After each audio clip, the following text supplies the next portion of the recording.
Hello, everybody. Zongaz 134 here. And as always, I'm Average Joe Squad. And welcome to another episode of Remember the Hyphen, a short look at comic books, movies, and everything in between. And it's fucking cold. Yeah, it's November now. And I know we said we weren't going to do Mobat Movember this year. We're still kind of not, because we're going to try to stick to like 4 reviews, because something's coming up soon. A certain month where we, celebrate the a certain webbed warrior.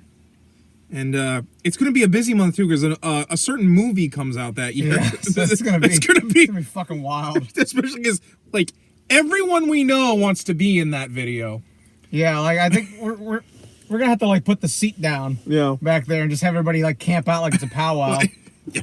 Because our other option is we go to the fucking shed. But, like, by the time we get done at that movie, that's going to be, like, 4 o'clock in the morning. Demand that we are allowed into McDonald's. Demand that we're allowed into the McDonald's.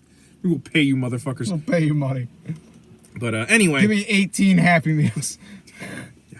But we are doing a Batman book for this month. Just because it's easy. It was easy for us to get out.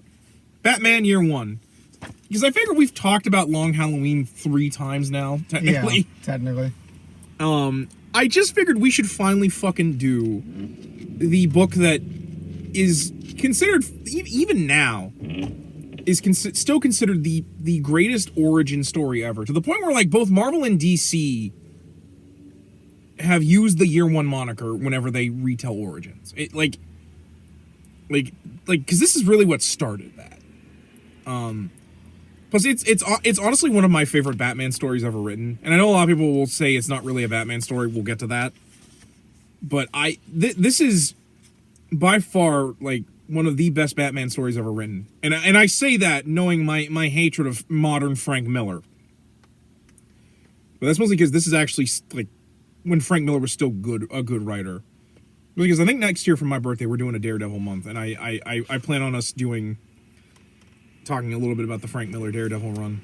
But, of course, that also means we might have to do Elektra that month. Well, we'll bite that bullet when we get there. But I have it on Blu-ray. But yeah, so we're doing Batman Year 1 because, like, I don't know why we haven't done this yet. Like, I don't know why it took us 3 years to do Batman Year 1. For the record, this is actually his copy because I have a copy of it. It's in with my college stuff, and that is buried in my basement. But and at some point, I need to just get the Absolute Edition because I love the story that much. I want to get the Absolute Edition. But yeah, so to just give you guys an idea, this actually originally was in Batman issues 404 to 407. It actually stopped the main storyline that was going on in Batman at the time. Mainly because it's 1987. And what comic? 1986. Oh, I remember them saying it was 87. 86 is when the editorial, it says in the introduction. 1986, the editorial board of DC Comics decided their heroes, some of whom were nearly a century old, had become dated. Oh, well, that's Crisis. This is after, because this was the well, I know, but that's when they decided this. Well, yeah, that's when they decided. Yeah, this right? came out in 87, though. Yeah. But yeah, Crisis on Infinite Earths had happened, which was, someday we're going to have to do Crisis on Infinite Earths, but man, that... I know we've talked about it before. We talked about it. That's going to be hard to talk about just because it's so fucking big. There's so many fucking tie-ins and shit to it. Well, we would probably just talk about the main story, even though I like all the tie-ins, but we would just talk about the main story. But basically, Crisis on Infinite Earths happened. They shuffled away the Golden Age versions of Superman and Batman, and they had decided that they needed to modernize Batman's origin. Because originally the origin for Batman was literally 1 page, and it didn't even show up in the original Detective 27. That didn't show up until, I think, the first issue of Batman, which was literally just a 1-page excerpt called The Batman, or Origin, The Batman, How He Came to Be, which actually the first chapter of this is actually named after, only they call it Origin, How I Came to Be, or whatever. And like I said, Crisis happened, and they rebooted, and everything seemed to just keep going, and we didn't get the origin for Batman until, again, a year later, where they literally stopped Denny O'Neil or whoever was writing the book at the time. Pretty sure it was Denny O'Neil. Yeah. Well, he was at least the editor, the editor of the Batman titles. If he wasn't writing it, he was editing it. But basically, they got Frank Miller and David Mazzucchelli, who does the art, and David Mazzucchelli's art in this is gorgeous. His art style, in my opinion, really works with Miller's writing style. It's certainly better than Frank Miller's shit artwork. Yeah. Well, for reference, he also did he did a lot of Daredevil stories with Frank, and they look really just as good as these here. But and so basically they had him write the origin, and again it went for 4 issues, and then they went right back to doing it, which in my opinion, I was because like this wasn't called Year One when it came out. It was like, I mean, it was called Year One, but like in like solicitations and stuff, but it did not state it on the cover. It was just the story that was going on. Eventually, later, it would be called Year One, and it became the more or less the basis for how pretty much everyone did an origin story at that point. I know he did the Daredevil retelling origin at one point, which I think was called Year One as well.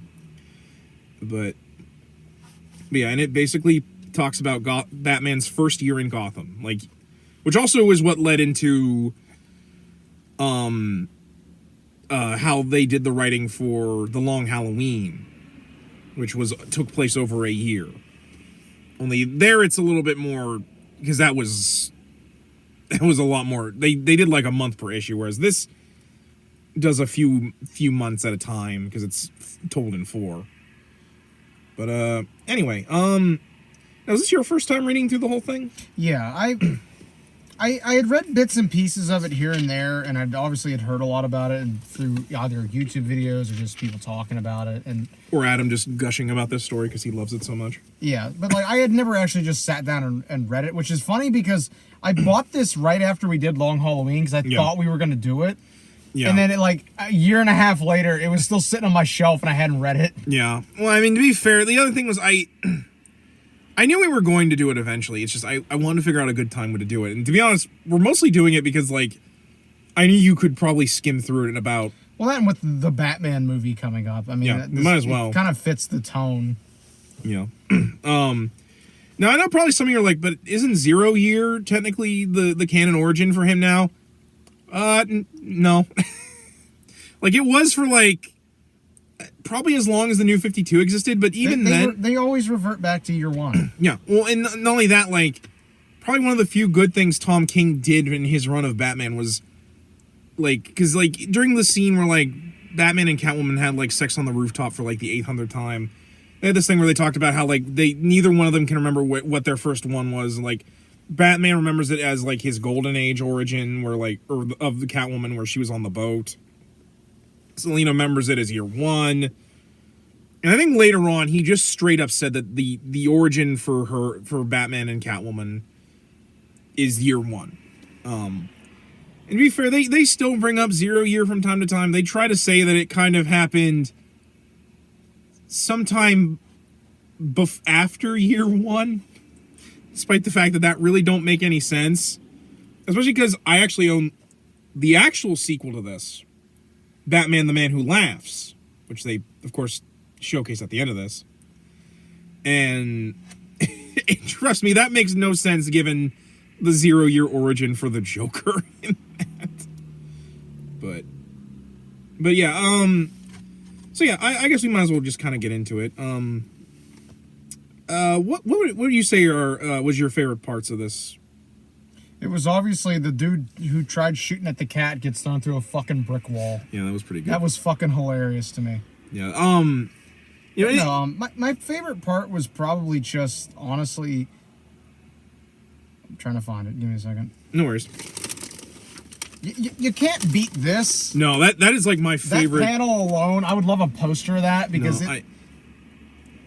well, to be fair, they do a lot of shots of Batman in silhouette. Like, yeah. And they all look really good. For me, it was just like, this was them probably doing the actual origin. You know, like how he came to decide on the bat and stuff. I mean, we've seen those we've seen that story done so many different ways with so many different like atmospheres and different takes on it and stuff. But at the end of the day, there's just something about the almost simplicity of year one, like the way they show it, that it just works. Well, they don't really need to. They don't need to make it like really flashy. They don't need to make it like, I don't know, the first hour of a fucking multi-million-dollar movie. Yeah, like they show it.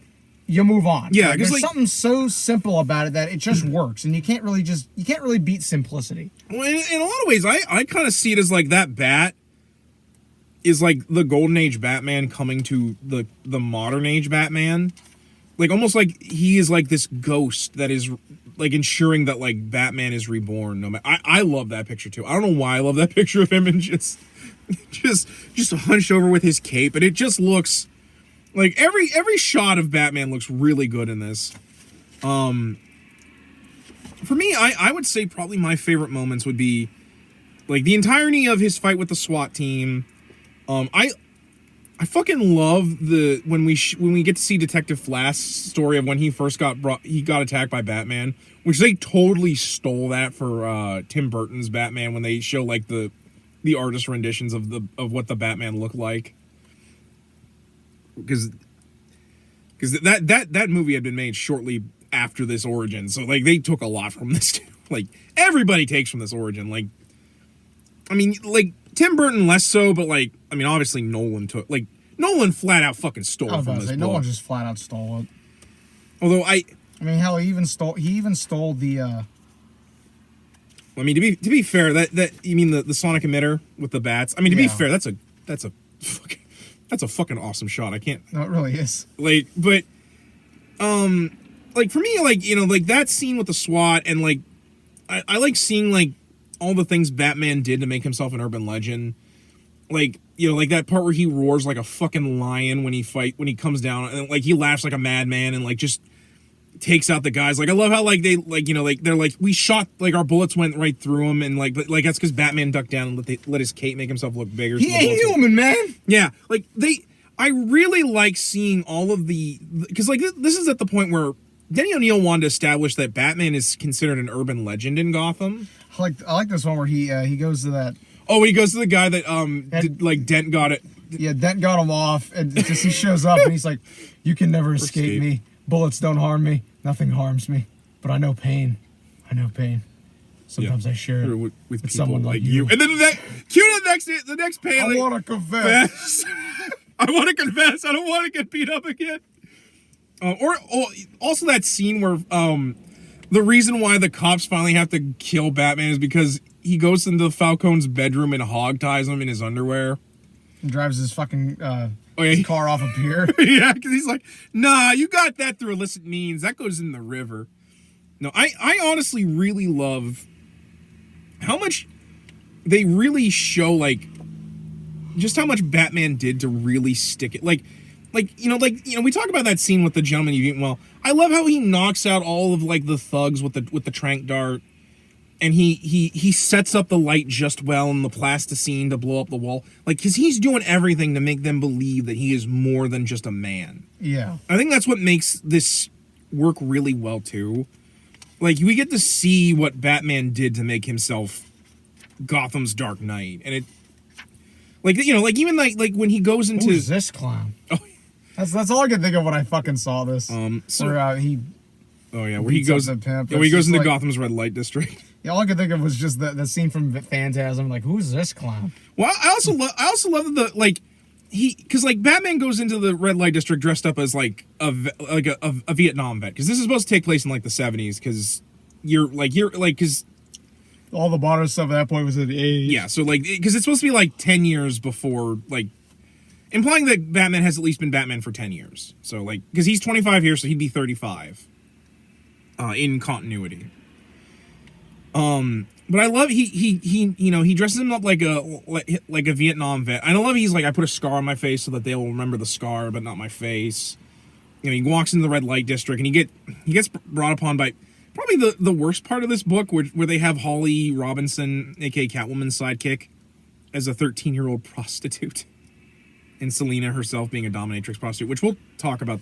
Frank Miller wrote this? Couldn't have guessed. Yeah, we'll talk about that in a little bit, because it's almost like he's a pig. Yeah, yeah, but she comes up to Bruce trying to solicit her wares, and I love the pimp, because like the moment he sees Bruce, he's like, "Do not mess with him. He is a fucking cop." I love Bruce is like, "I shouldn't push this guy because he's low and desperate, but I just cannot help myself because it's almost like at this point he's not looking to be a hero. He's just looking to like just beat the fuck out of somebody." And I love Batman. He's like, "Man, you don't know what I meant." But no, and his first night, I love that. Like they could have made his first night go so well, and his first night falls a fucking part. He gets attacked by a bunch of like prostitutes and pimps. He gets shot by a cop. And then when he tries to escape from the cop car after they like put him in the back, they crash into an oil tanker and him and the cops almost die. Like, I just love that like his first night out was like, because credit where credit's due, they could have made Bruce always look invincible from like the start. But I actually like that they show that like, even though he's amazing, the world's greatest detective and a martial arts master, like, his first year was rough. Like, what was your feelings when they showed his first night in the costume and his first crime he stopped was just a bunch of muggers pulling a TV out of like a TV and a stereo? Yeah, like an old ass turntable. Yeah, but like because I love that where like he's like I've just got here, I'm gonna die. Like I'm getting the shit beat out of me and the TV hasn't even hit the ground. And and it ends with him like on top of all the thugs he knocked out, just like exhausted, sprawled out, like. Oh, this is hard. like, what were your thoughts about how they portrayed Batman in this? It really makes him human, honestly, in my opinion, because we're so used to this idea of just Batman being invincible. If you've played Arkham, he's straight up just a fucking tank at that point. So it's really interesting just to kind of see the contrast of that. Like early on, he's still finding the ropes. He's still kind of finding his footing. It's really interesting, and just, as I said, it really just shows how human he is at the very core. Versus like the mythos that have sprung up where Batman's basically like fucking invincible. Like, does he have prep time? Does he have prep time? Yeah. No, I really do. And honestly, I actually like this. Like Frank Miller actually portrays Batman in like the way I think he used to think Batman was. Like I love that scene where after he calls the bats and he steals the cop. He breaks into like a men's clothing store to steal a suit so he can blend in. He leaves money. Like I like that. Like they show that this For as dark and brooding as he is, he's still a good person. And, like, I like when they show that, or when he beat the SWAT guy up because he shot at the cat because the cat scared the shit out of him. Or, like, when the corrupt cops, he pulls them from the... through a brick wall. A couple broken ribs and internal bleeding. I mean... Threw him through a brick wall. Well, that, or, like, when he pulls the corrupt cops out of the burning car, when he's like, scum though they may be, scum still have families. Like, I miss this even-handedness that he had with Batman back then. Like, that's one of my bigger problems with the way he writes Batman. Even like the more he wrote it, the more it just unhinged and off it got, basically. Which led, of course, into Batman and Robin, the all-star Batman and Robin. But like here, I love this Batman because, like, I think a lot of writers miss that. He's not supposed to be just a dark monster. He's supposed to be a dark knight. He's supposed to be kind to people that aren't criminals. And even then, he's still kind to criminals because he's not gonna let them die. What was your feelings when you realized a lot of this is more about Gordon than it is about Batman?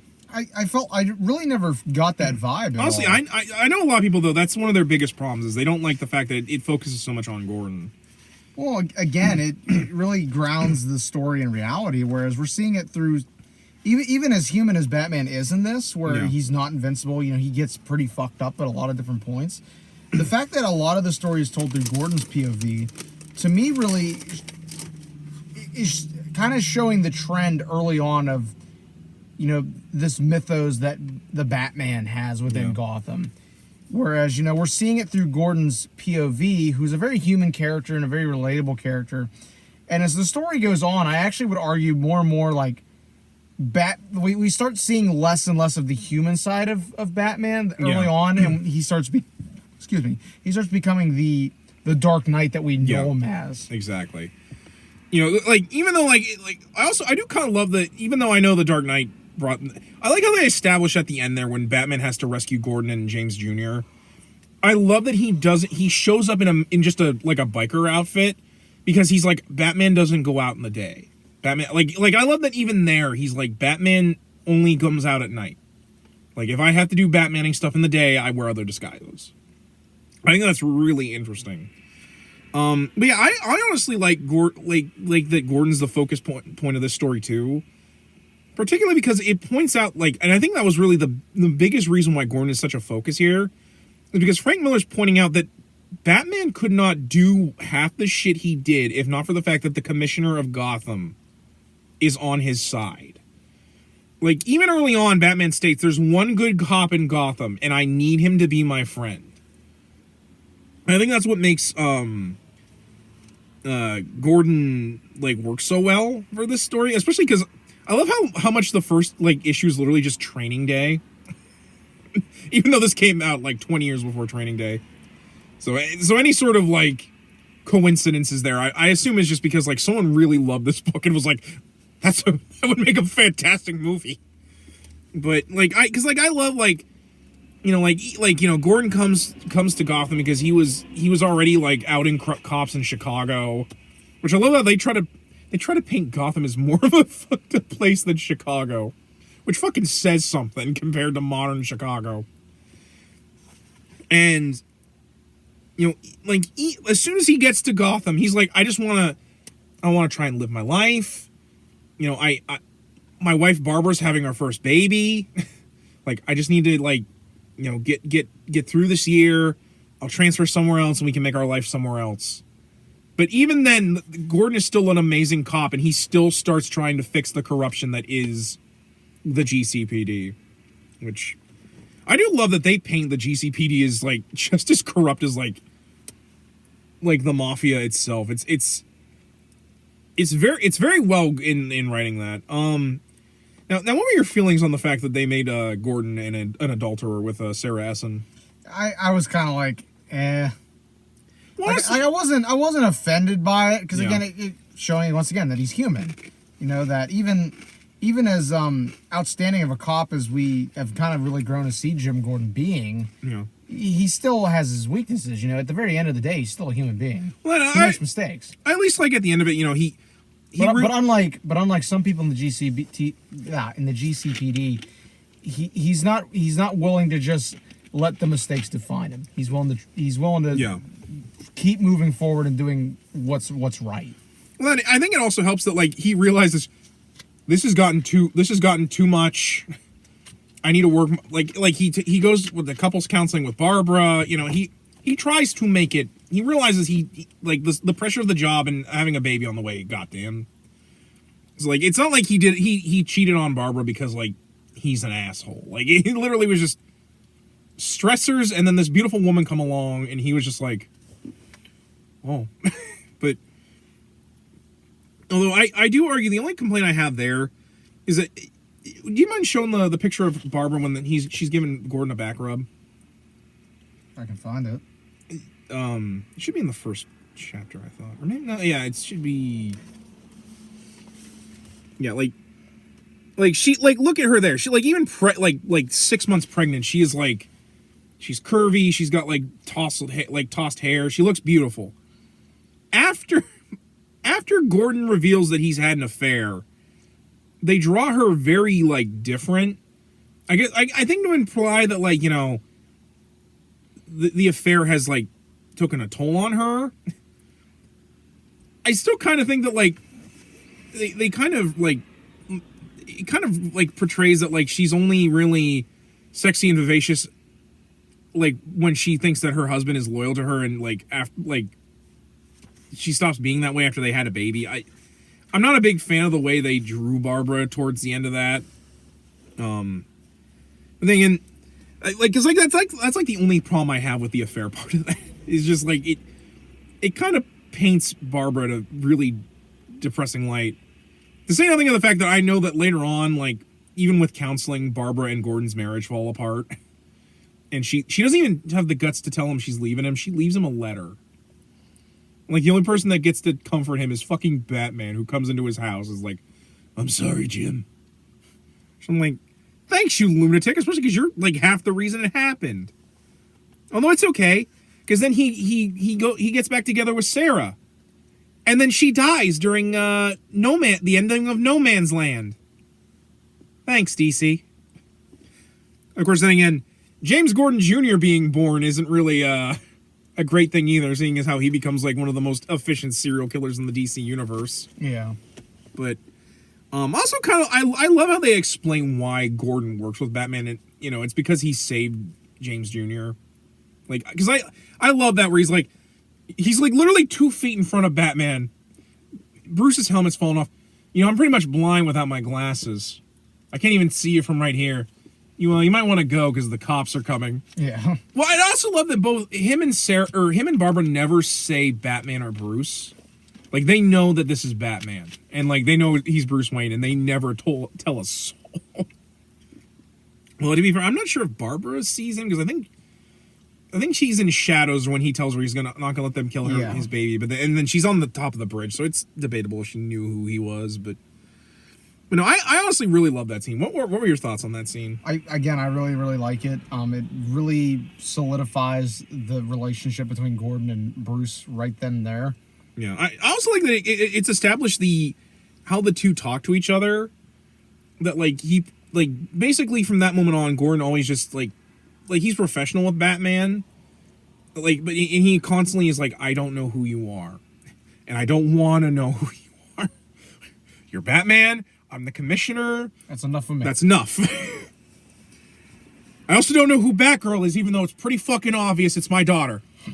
Or the fact that that kid in the blue outfit's fucking her.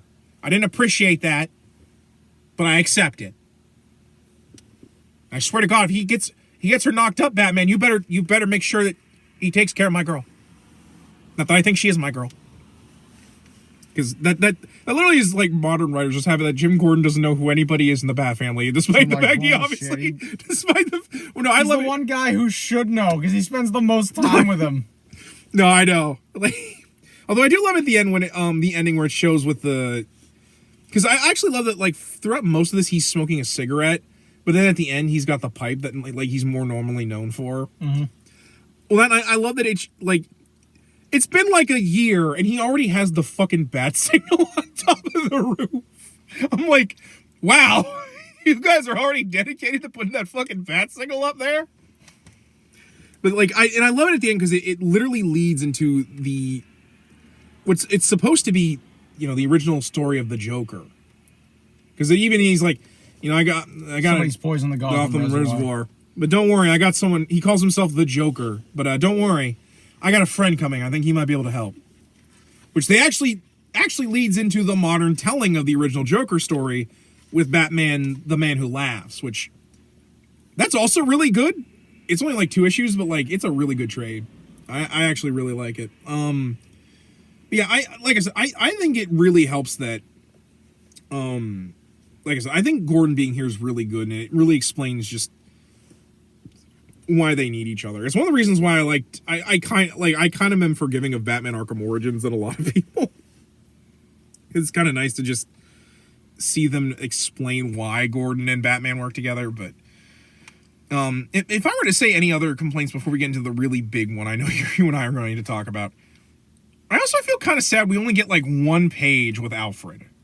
Yeah. They bring him up a lot, but it's kind of sad we really don't get to see a lot of Alfred, despite the fact that he's one of the other men who, without him, Batman would fucking die. Although I do love the, actually, you mind if I borrow this? You've been eating. I don't like people that eat to touch my books. Okay, just, Which one? The page where he's talking about, leading into the origin. That was the one I was literally just on. Oh, sorry. Yeah. Because he's talking about, because he's talking to his dad. He's like, Father, I'm afraid I may have to die tonight. I tried to be patient. I've tried to wait. But I have to know. How, Father? How do I do it? What do I use to make them afraid? If I ring this bell, Alfred will come. He can stop the bleeding in time. Another of your gifts to me, Father. I have wealth. The family manor rests above a huge cave that will be the perfect headquarters. Even a letter with training in combat medicine. Yes, Butler. Father. Oh, even a butler with training in combat medicine. Yes, Father. Fucking cursive is hard as fuck to read. Yes, Father. I have everything but patience. I'd rather die than wait another hour. I have waited 18 years. And then it goes, into the origin, which is, I think this isn't even the first time, or this is even when he introduces the pearls. Because the pearls don't become a thing until Dark Knight Returns, but the pearls are there, but we don't see, the pearls falling and all that. And then, without warning, it comes, crashing through the window of your study and mine. I've seen it before somewhere. It frightened me as a boy. Frightened me. Yes, Father. I shall become a bat. And then he, it shows him, gripping the bell, which I'm like, oh. Although, admittedly, I'm pretty sure Alfred would have, heard him, given the fact that he fucking crashed his Lamborghini into another car. Master Bruce, I've been here the whole fucking time. You fucking wrecked my Lambo. Actually, he'd probably have some sort of British car. Probably a Bentley. Yeah. You wrecked my Bentley. Do you know how much taint I get with that, Master Wayne? You know how many bitches I get? Jesus Christ. I'm going to sew you up so I can beat your ass.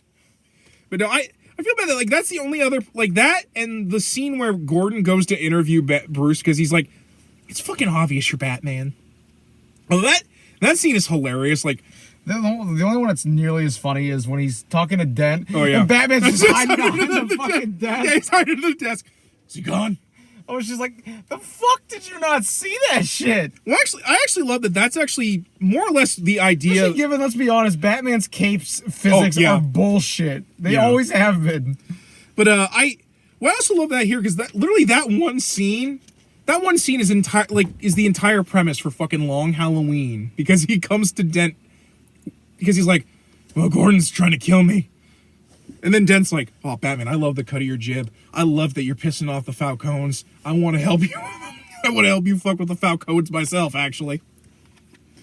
But, yeah, that scene and the scene where he hires an actress, or I guess it could have been a prostitute. I can't remember exactly if they say it's a prostitute or not, but he hires this woman because this is after he'd gotten the shit beaten out of him and one of his legs shot, which I love. He goes skiing so that he can have a skiing accident to explain the broken fucking leg. And, I love it. Because he brings Barbara along, because I guess, she's that pregnant. It's not like he's, on patrol. He's just going for an interview. So I guess, they let her come along. I want to say at that point, she's, 8.5 months in to her pregnancy. And I love that scene because Bruce is he's in a fucking smoking jacket and nothing else, because there's a scene where he accidentally reveals that I assume he's wearing nothing underneath that, because Barbara's like, oh God, could you put your legs back? And and she's got this ridiculously hot woman who's blonde, curvy. She speaks a language I don't understand. Well, she speaks one language I understand. It's God damn. And I love it because he picks up the champagne. Alfred, could you be a lamb? This bottle seemed to have evaporated. Which I love at the end where Alfred's like, will you be needing any more ginger ale, sir? It's oh no, I love that scene because it's, and granted, he stole it straight from the fucking Mark of Zorro, because that was the movie he went to see when his parents died, and he's literally like, Alfred, I've been waiting for this. You know how much of a Zorro fanboy I am. I get to be a stupid billionaire. Master Bruce, I really don't think that's a good idea. No, Alfred, give me an empty bottle of champagne.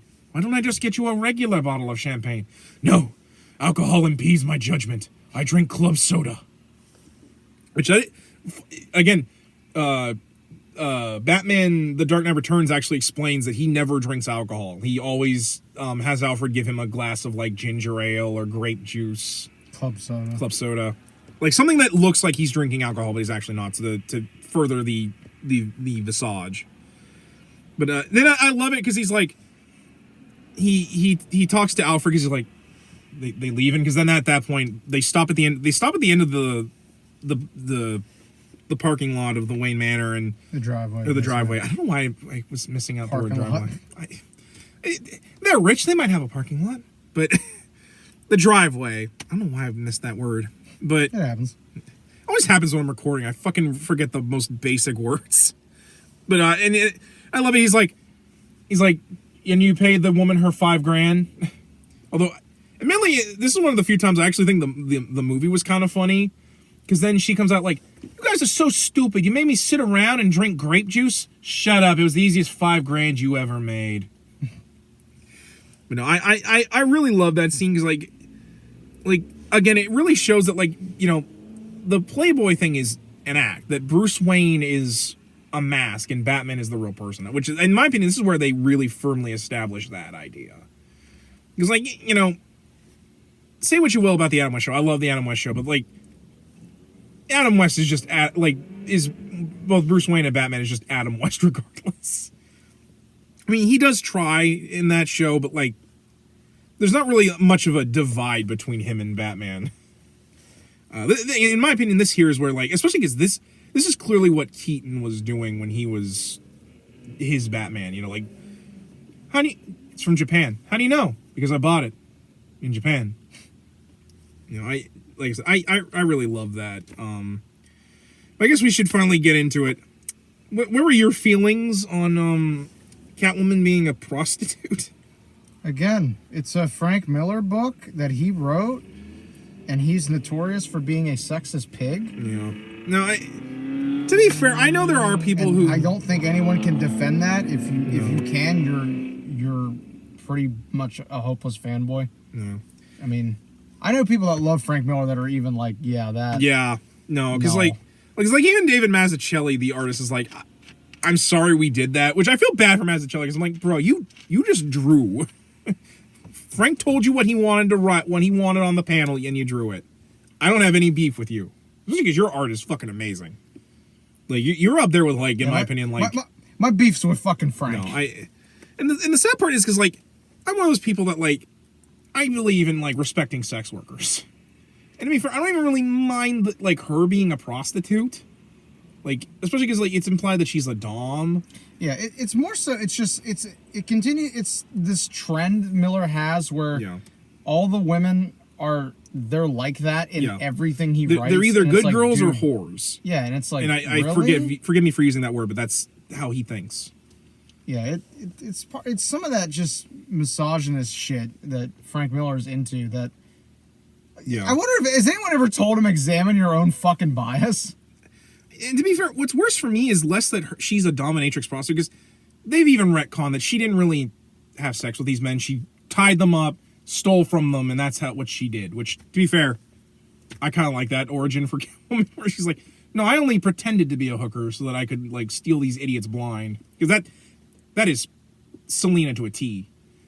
What I don't really like about this origin is actually less about Selena. It's about Holly. It's about the fact that she let Holly be a 13-year-old prostitute. And I'm sorry. That's unacceptable. That is, in no universe would Catwoman let that actually be. Yeah, as well as just the fact that that's even in this is sickening. So far, it's so far beyond the pale of normal, acceptable human decency. And I'm just mostly happy that, like after, like, Batman shows up in issue 2, they completely drop her and Holly being prostitutes, which I'm thankful for. But, like, because I get it, he's like, well, I gotta explain why the fuck did I have to read that? Yeah, no, like, that's, like, the only thing I don't like about this book. Like, because again, I don't necessarily, I still find the idea of Selena being a hooker kind of gross, because I know why Frank wrote it.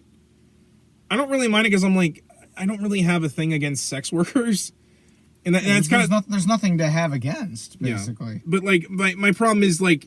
Because I know people be like, oh, well, you just don't want her to be a sex worker. I'm like, I have nothing against that. It's just the reason she's a sex worker is because the guy who wrote it's a fucking chauvinist pig. Yeah, I mean, that's really what it is. It's nothing to do with that. It's literally just that it's Frank Miller, and the dude is literally sexist and a misogynist. Yeah. Again, if you try to deny that... Yeah. You haven't been reading the fucking literature. Yeah. And, like, just looking at all, like, not only in this, but in just everything he does. Yeah. No, it really is just in everything he does. And, I do feel bad that a lot of writers just don't even want to, like, because, like, they're afraid that, like, people will be mad about Selena being a prostitute, and I'm like, I don't really think anyone really had like. Yeah, the issue is mainly just that Holly was 13 and doing that, which is completely fucking disgusting. And again, like, I mean, especially because like, in a good hands of a writer, it would have been Selena had found out this girl had been made into a prostitute, and then she would have beaten the shit out of her pimp and been like, "You're coming with me. I'm going to take care of you." But thankfully, other writers have actually made Holly a much more interesting character. I say as Tom King wrote her to be a fucking psychopath who burned down a building and killed 200 and something people. Thanks for that, Tom. Because actually, she was Catwoman during the brief stint where Selena was pregnant with a daughter, who they never revealed who the father was. Batman. And she was actually Catwoman for a brief stint. Especially after, like, while Selena was pregnant and then after Selena was, like, recovering from having a baby. Because obviously you can't just start climbing up rooftops after having a baby. But otherwise, do you have anything you didn't like other than the stuff we brought up? That was really just the part where I was like, Frank Miller. Yeah, because I actually have to give credit. He's actually really restrained in the prose. Because one of the other things I can't stand about his writing anymore is, I get it, you like noir and like detective like movies. Could you lay back on the fucking repetitive dialogue? But here it's actually nice because like any sort of repetitive tick is not really that bad. Like Commissioner Loeb's where he eats cough drops and he constantly agrees with his own statements. Isn't that bad? And like some of probably the worst would probably be the serial or like the psychopath that Gordon takes down. That's like no lunch. I'm like, thank you. Like he only held it on for like 2 pages, and I'm like, thank God, because I was like, if this was gonna be like half this issue, I would have been like, I get it. He is crazy. He doesn't need to talk every panel, which is one of my problems with. What, Frank Miller doesn't know how to write mental illness? Well, more because you've read The Dark Knight Returns, like you know how much he puts in that fucking mutant dialogue, like Batman don't shiv, slice and dice. That's like half their dialogue, and I'm just like, this book would be over so much faster if you quit fucking going back to that. but no, yeah, like I said, those are really my only big complaints with this is the stuff with Holly and Selena are really just really frustrating. Now what's funny is there is an animated version of this, which is okay. It's more or less just this with some extended scenes to kind of explain stuff, and they make some other things a little bit more more obvious. Like they really play up that the woman that Bruce hired was like a prostitute that he paid like to be his hot model girlfriend for like a day. But otherwise, it's more or less just this. My problem more with that movie is because a lot of people are like, oh, it's too close to the book. I'm like, me, it's not really that. It's a lot of the acting in that movie is really wooden. Like, and there's some great actors in it, but man, it's really wooden and awkward. And I don't know why it is either, because like there's some good characters in it, but like a lot of it's just. And I think it might be because like they were so close to the dialogue. Like, you know that scene where like someone's like the lights, someone shut out the lights during the when you watch it, the guy's like, the lights. What happened to the lights? Like, I'm like, that's your big reaction to the lights going out? Like nobody like cared to emote, basically. Yeah, like, and I don't really like the Batman in it because I'm watching it the whole time. I'm like, you know, you guys had Kevin Conroy's number. You could have just called him, and this would have been way better because like the Batman they get in it is he's really bad. He's the same guy who does Obi-Wan in the animated stuff, and I don't, which is weird because I like him as Obi-Wan and whenever he's voicing for Ewan McGregor, but man, he's really bad. And you know, we've talked about the other movie that this is that this blatantly just took chunks out of. That, of course, being Batman Begins. Yeah, if you want to see more of our thoughts on that, check out the video we did when we went and saw it in the theater with Riley. And I won't. One day we're going to do the script that Darren Aronofsky and Frank Miller wrote for this, aka the guy who did the Requiem for a Dream, because I've seen some of that script, and I think you've seen some of it too. that shit was whack. Like, I mean, it's just... We really need to... Probably next year, we really need to get back to doing scripts, because I would also like to do the Mario Puzo Superman, which even that's going to be a slog to get through. Yeah, because that's 500 pages, but... That's not a treatment, motherfucker. That's a novel. But just for some highlights of the Darren Aronofsky, one of the scenes was about Gordon about to blow his own brains out with his service revolver. Which I'm like, Jesus. But, yeah, there's been so many attempts to actually bring this book to film. In fact, Joel Schumacher wanted to bring this book to film. Problem was, Tim Burton was like, kind of, because everyone always likes to rag on Joel, and to be fair, I actually put the blame more on Tim Burton and Batman Returns. That movie was so dark, they were like, no, Joel, you're making action figure movies. And we got Batman Forever instead, which, I like Batman Forever. I kind of would have liked to seen Joel's take on Batman Year One, because it probably would have been... Probably would have been pretty decent. Probably would have been pretty... Especially given, like, some of the deleted scenes I've seen from Batman Forever. But, yeah, and like I said, I'm kind of curious to see what of this comes in when we watch the Matt Reeves Batman movie. Because, granted, there's a lot of things that movie's doing, because it's going to bring in, like, the Penguin and the Riddler. And it's just... Okay, because there's a lot going there, but like I said, I'm curious to see what will come in from this book. I'm pretty sure you're agreed too that you're but yeah, so yeah, like I said, if I were to rank this book, it would be for me a solid 9 out of 10. It is an almost perfect book, and like I said, it's one of my favorite Batman stories of like all time. I know a lot of people like to say that that's weird because it's more about Gordon than Batman, but honestly, it's one of the reasons why I love this book so much. I remember when I first read it, especially because I was like a freshman in college / a senior in high school. And I'm like, oh, this is about Gordon? And then like I kept reading it and I'm like, oh, this is actually really good. I get why this is so good. And for me, it's one of the things where I always talk about, like, this is how you do an origin story. Like, it's perfect. It tells just enough, and it solidifies the character as how they are and how it is going forward. Like, cause like you and I have said, this is pretty much the origin they always go back to even when they reboot, like with Rebirth and New 52, and they tried giving him an origin in New 52, and it still cannot beat this.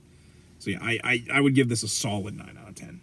Solid 9 out of 10 as well. Yeah, like I said, it'd be perfectly 10 out of 10 if not for the Catwoman and Holly stuff in it, because it's just...